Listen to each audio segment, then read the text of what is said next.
Bienvenidos a Milenio Mercados en Perspectiva, aquí como todas las semanas con el licenciado Jorge Gordillo, director de Estudios Económicos de Cibanco, y su servidor Manuel Somoza, para platicar con ustedes de temas económico-financieros en México y en el mundo. Tuvimos otra vez una semana muy agitada en los temas financieros, mercados con altísima volatilidad, de verdad como muy pocas veces en mi larga vida en este sector los había visto. Hubo días donde vimos bajar el Dow más de 1,000 puntos y cerrar positivo, y también ver al Nasdaq perder cerca del 4.9% y cerrar positivo. Y después también en los aftermarkets, en los mercados de futuros, veíamos cómo se mueven. Es más, todavía el viernes en la mañana estaban horribles los futuros antes de la apertura. La apertura fue negativa y luego los mercados se pusieron en números negros. Pues esto todo es producto de una tremenda incertidumbre en dos grandes temas.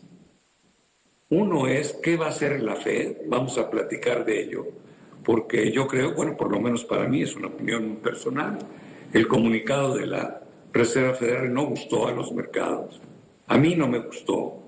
Para comunicar eso se lo podían haber evitado. Y también tenemos otro tema muy difícil, que es el conflicto entre Rusia y Ucrania y las repercusiones que esto pudiera llegar a tener de realmente darse ese conflicto, ¿no? Hoy todos son amenazas y palabras, etcétera, pero bueno, pues es una amenaza real.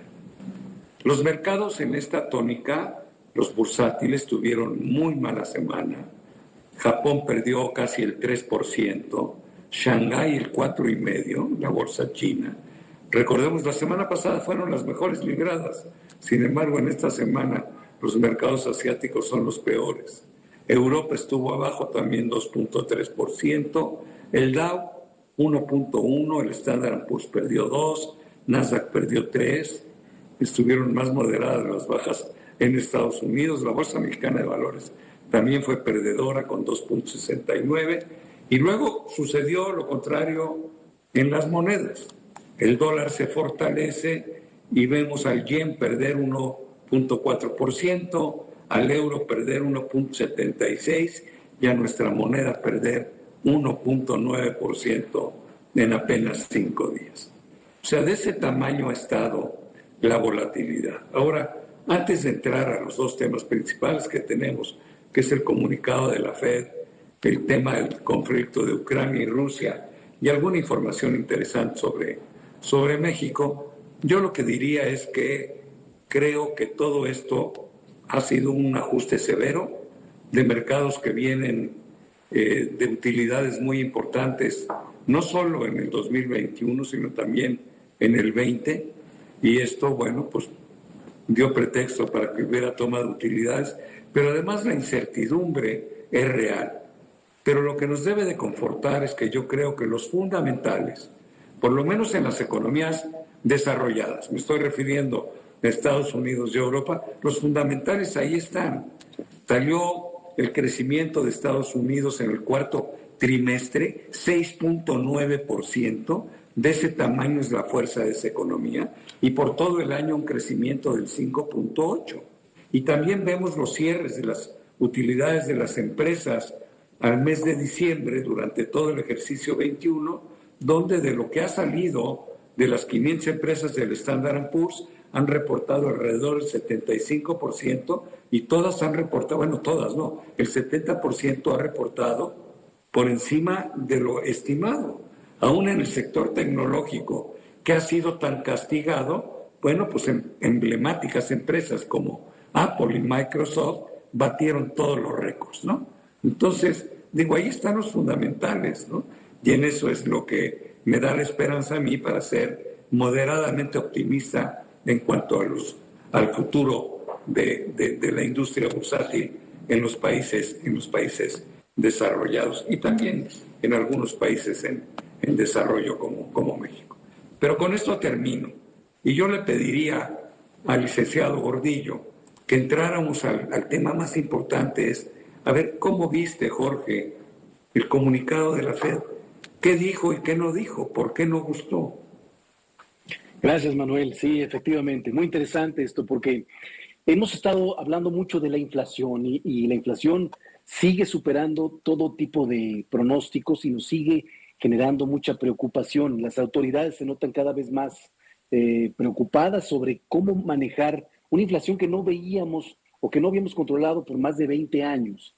Y entonces, la especulación, al no tener información de la Fed, la especulación se venía tornando qué tan violenta o qué tan radical se podía mover la política monetaria de Estados Unidos tratando de controlar o tratar de enfrentar la inflación, sabiendo que por el otro lado está también muy endeble esta situación de recuperación económica en el mundo y una subida muy acelerada en las tasas de interés podría descarrilar esta situación. Entonces, esta situación en la que se encontraba la Reserva Federal de disyuntiva, la queríamos ver plasmada en esta reunión.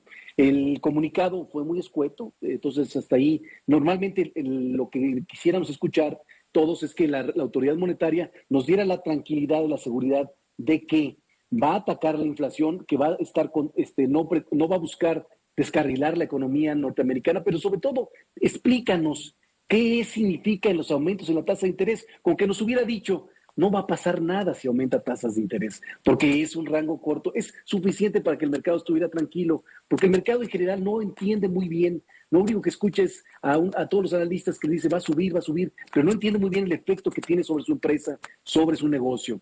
Pero viene el presidente de la Reserva Federal. Yo creo, a mí lo que no me gustó fue un cambio de discurso. El que había dado en diciembre fue muy tranquilizador, dijo que las tasas podían subir 3 veces y no sé qué. Y ahora olvidó el discurso de diciembre y simplemente dejó abierta la puerta para que las tasas suban lo que tengan que subir en función de la inflación. Bueno, pues eso dejó aterrados a los mercados. Perdón la interrupción. No, exactamente así fue. O sea, cuando habla él, dice, no les quede duda que vamos a atacar la inflación y la vamos a disminuir como sea. Pero por el otro lado, lo que nos preocupaba, lo que nos tenía atados a todo tipo de política restrictiva, era la economía norteamericana. Y dice, yo la veo muy bien, veo muy sólido el mercado laboral, no me importa ahorita la economía, voy sobre la inflación. Eso, en lugar de tranquilizar a todos, pues genera mucha incertidumbre. Es completamente lo que necesitan los especuladores para buscar presionar o preocupar a los mercados. Puede aumentar tanto como sea la tasa de interés. ¿Cómo? A ver, queríamos que nos dieras tranquilidad, que nos definieras, no solamente que dijeras, bueno, dame un ritmo de aumento, sino además me explicaras que no me va a afectar a mi negocio, que no me va a lastimar en lo que hago. Entonces, esto generó incertidumbre, aceleró, reactivó la especulación y bueno, lo vamos a tener, esa especulación de aquí hasta la próxima reunión, que va a ser en marzo, porque es lo que sí nos quedaron claro, es que van a empezar a aumentar tasas de interés en marzo. Y de ahí pues puede ir siguiendo aumentando en las siguientes reuniones. No solo eso, sino además en algún momento de la mediados de año también dijeron que ya en marzo van a terminar de comprar bonos o comprar activos y en junio a lo mejor van a empezar a dejar que se venzan algunos otros, disminuyendo cierta liquidez. Entonces, totalmente una política restrictiva monetaria en momentos donde el mercado está completamente acostumbrado al exceso de liquidez, al exceso de estímulos monetarios. Esto es lo que generó los ajustes en los mercados.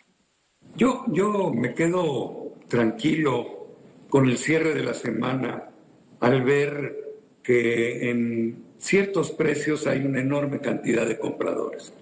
Me quedo tranquilo al pensar que los fundamentales siguen estando bien amarrados y me quedo tranquilo en que los incrementos en la tasa de interés que vamos a ver durante el 2022 pues van a dejar una tasa de interés todavía por debajo de lo que es la tasa neutral. Entonces, no me rasgaría las vestiduras.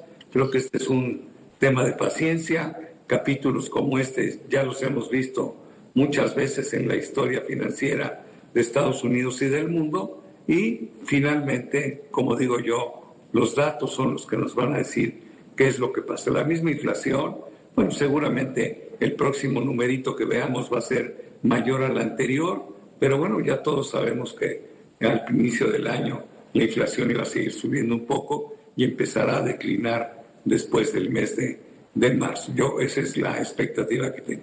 ¿Cómo ves el tema del conflicto Rusia y Ucrania? A mí me preocupa, siento que Estados Unidos lo único que ha hecho es estar denunciando la posible invasión, está bien, es su estilo, pero también creo que deberían de haber hecho los norteamericanos mucho más esfuerzos a través de la diplomacia. No veo más hábiles para esto a los europeos, veo a Francia, veo a Gran Bretaña, a Alemania, con un ánimo más conciliador con Rusia.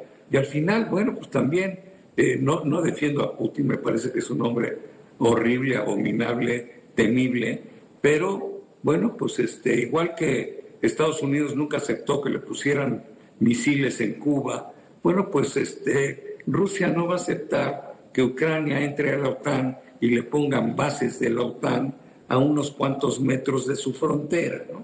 Entonces, yo creo que hay razón de los dos lados, pero hay campo para que la diplomacia pudiera arreglar un conflicto que a nadie le conviene. Ese es mi punto de vista, no sé cuál es el tuyo. No, es completamente de acuerdo. Aquí lo que sucede con los mercados, no es, en específico de México, por ejemplo, no es que tengamos mucho comercio con Rusia, Ucrania y nos veamos muy afectados por algún conflicto bélico. No va por ahí. La preocupación es global. El inversionista en general no le gustan estos temas porque a estas épocas del mundo no quieres escuchar posible guerra, posible conflicto bélico. Y entonces lo primero que hacen es tomar posiciones, cambiar sus portafolios a menos riesgosos y venden un poco activos con mayor riesgo, y ahí están las monedas mexicanas y las bolsas de valores. Entonces, esa es la reacción principal de este conflicto. El conflicto es complicado, tiene mucho tiempo, el conflicto no es no hay que verlo menor, sí tiene implicaciones económicas sobre todo el suministro energético en Europa y otras situaciones económicas de la zona, pero en general lo que creemos que pasa normalmente en los mercados financieros es que se aburren los mercados de esto cuando dejan de ser noticia en primera plana y vuelven a tomar otro tipo de visiones, como es otra vez regresar la visión a la Fed y a lo que haga en su política monetaria. Jorge, se nos acabó el tiempo. Desafortunadamente ya no tenemos espacio para hablar de México. Ofrezco que la semana entrante hagamos un análisis de cómo se ve México en este 2022. Ya tendremos la información del cuarto trimestre, tendremos la información de cómo cerró todo el 2021 y bueno, yo creo que va a ser un programa bien interesante. Muchas gracias, Jorge, pero sobre todo gracias a todos ustedes por estar como siempre aquí con nosotros en Milenio Mercados en Perspectiva. Hasta la próxima semana.